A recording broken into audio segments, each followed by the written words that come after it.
a check-in and a bit of a chat just to see where we're at, really. Excuse the tired eyes, it's been a long, long day, and I'll soon explain why. But there's kind of been something that's just been playing on my mind that I just wanted to flag, really. In terms of, and I'm sure people do this because they feel, well, I like to think they think they're being helpful when they do it. But sharing horror stories, just, essentially, just don't do it. So, in premise, I've been going through some back pain. Now that back pain has been getting worse and worse and worse. And it started off on my, left and right's aren't my strong point. My right side is like a pain into my like right buttock, really, as and when I got up and when I walked. Kind of any time the muscles, like my leg muscles or like any muscles around that area were tensing as I was getting, like when I was moving, really. Yeah, so walking, getting up, that kind of thing. And it's been going on for a few weeks now. And it's gradually been getting worse. And I kind of just thought it's one of them, it's just something that goes with pregnancy, really. I didn't think much of it.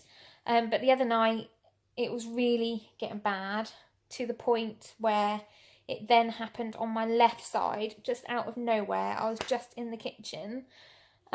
Mark was asleep on the sofa, which if anyone knows us, that's quite a common thing for my husband to fall asleep on the sofa. Where'd I been? I'd been somewhere. I can't even remember where I'd been.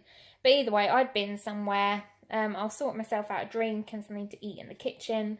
And literally, I turned and it just went. And both legs, both, like the pain coming from both buttocks to my legs.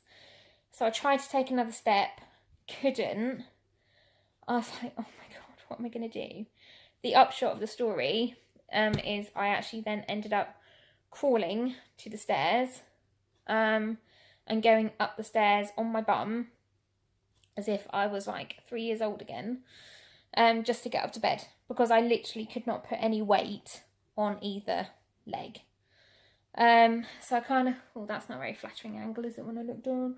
Let's look up a bit. So yeah, so I ended up, I spoke to someone the other day, happened to mention it, and they reminded me, obviously you have got your number of your midwife in your pack at all times, so that's what they're there for. Give them a call, see what they say, and they can always refer you to physio if you need to. So that is what I did. My midwife was fantastic.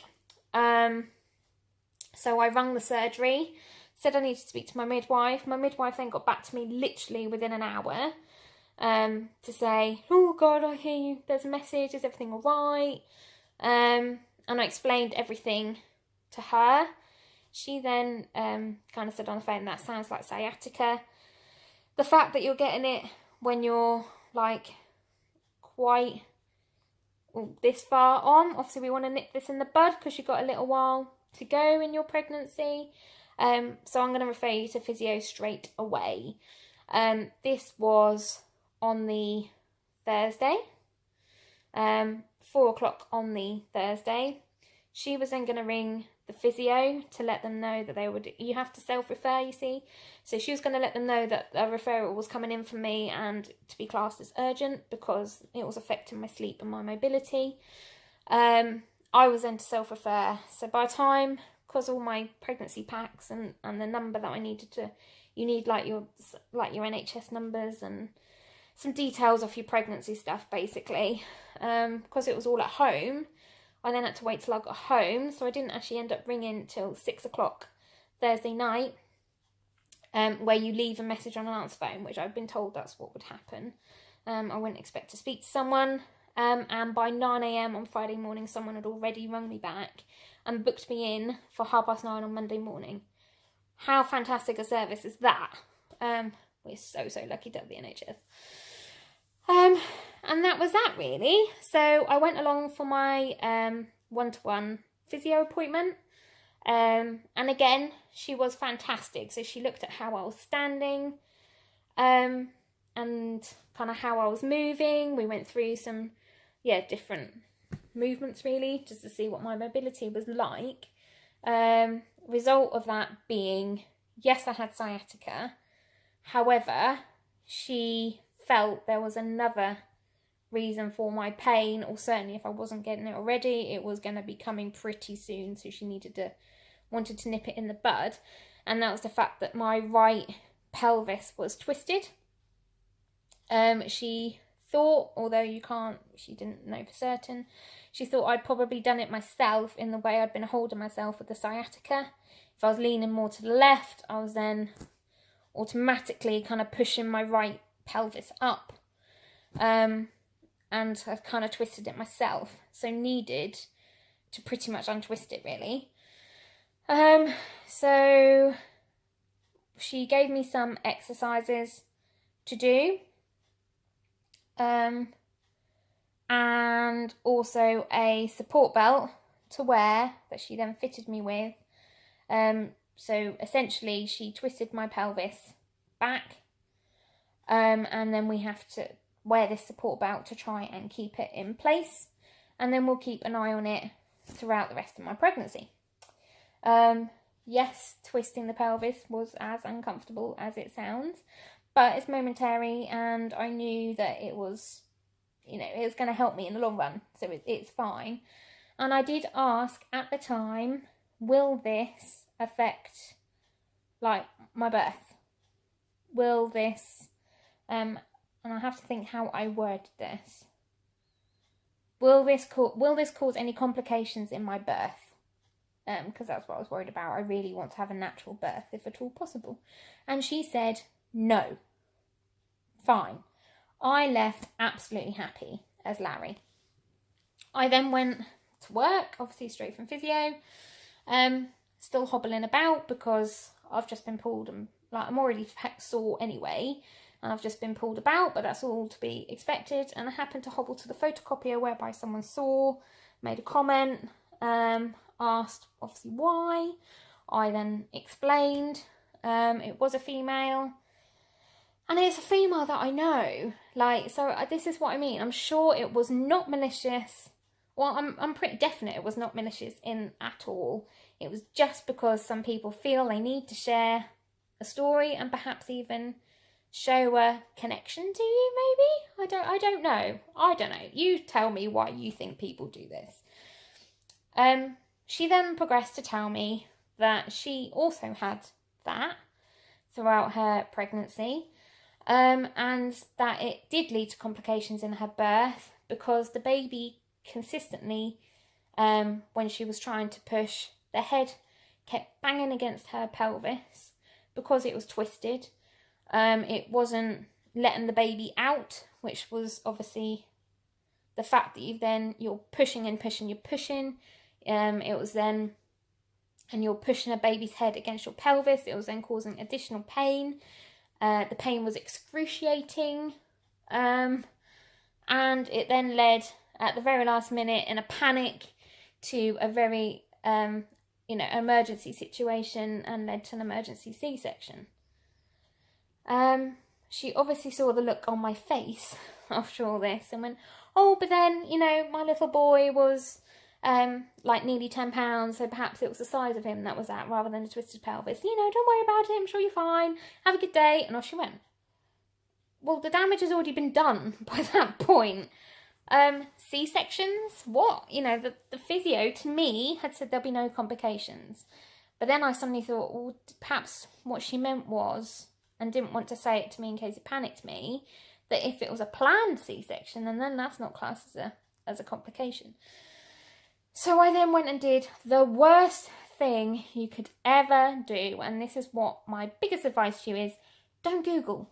Do not Google anything in pregnancy, because I then Googled twisted pelvis and was faced with a whole list of basically horrific stories of people being essentially ripped in half because they were having to push a baby out through a pelvis that wasn't, at optimum position. emergency C-sections galore, and my face was obviously getting whiter and whiter and whiter throughout all this, to the point where the lady who I sit opposite, who is amazing, she is like a second mum at work, could obviously see that something wasn't right, and just went, "Are you okay?" And you know what it's like when someone says those words and you're not okay, or far from okay, as I was. That was it. I just went, "Oh my god, I'm gonna have a C-section. I don't want a C-section." And there was all these stories about the fact that people's pelvises had never gone back again, that they all ended up in wheelchairs and crutches for the rest of their lives. Some were permanently disabled. Not that there's anything wrong with being disabled, but I kind of thought the pain I was going through was very much temporary and could be fixed. The stories I was reading was very different to that. And in a selfish way, I've never had a night in hospital. Never.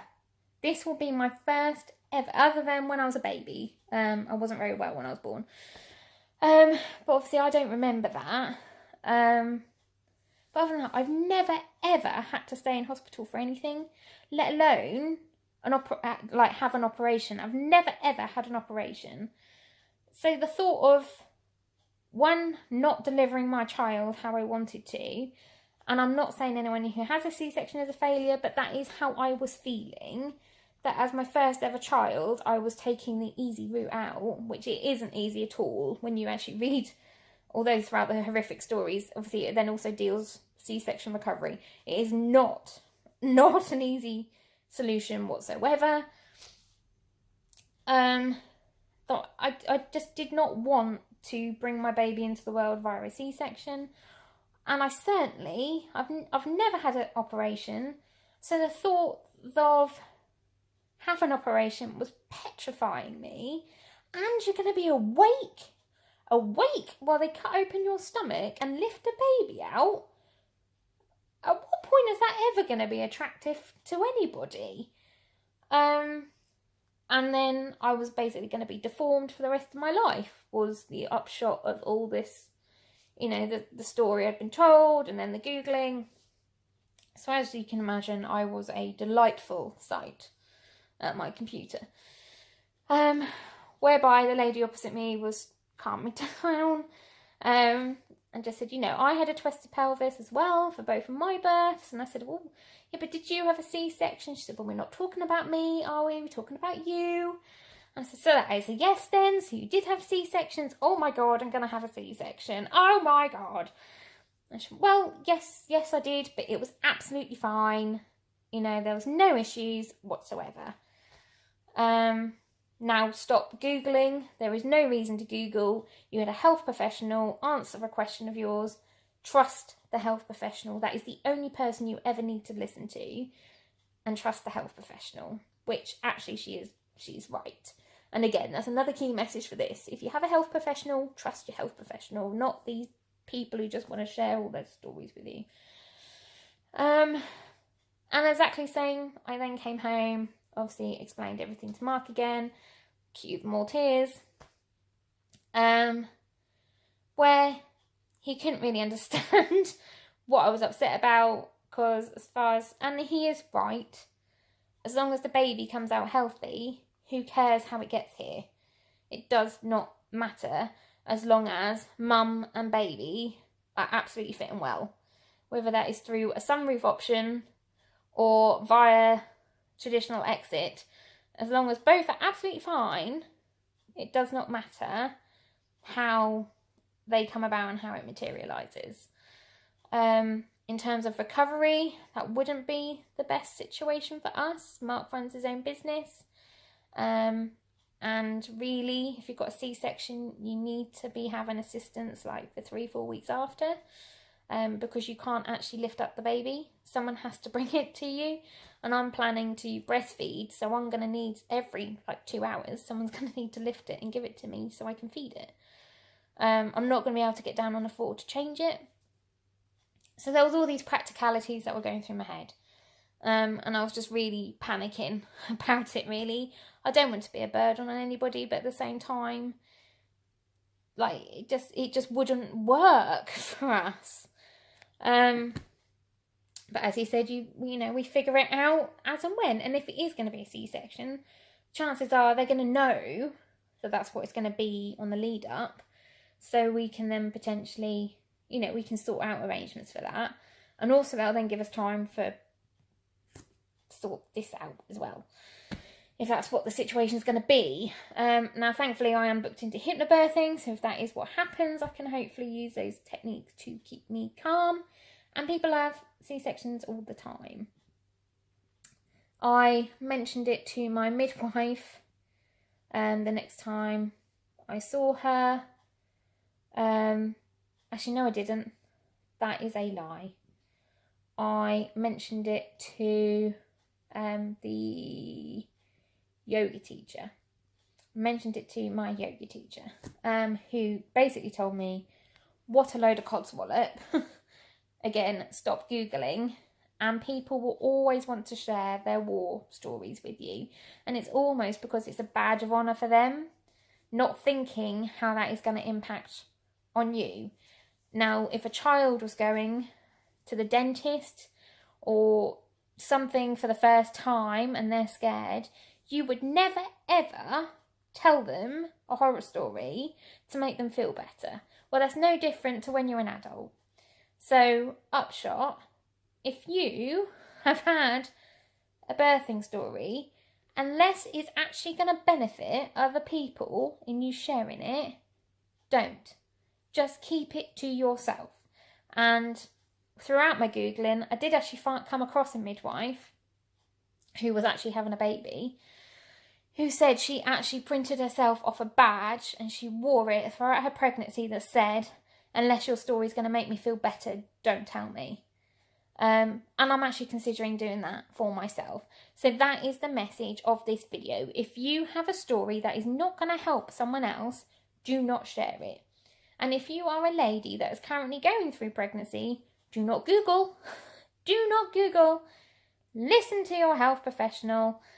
And lastly, and last but not least, if someone wants to share their horrible story with you, just kind of go la la la la la, I'm not listening, and then screw up that information in your head and chuck it into that waste paper bin in the back of your brain, because unless it's going to benefit you, you really don't need that information and negativity in your life.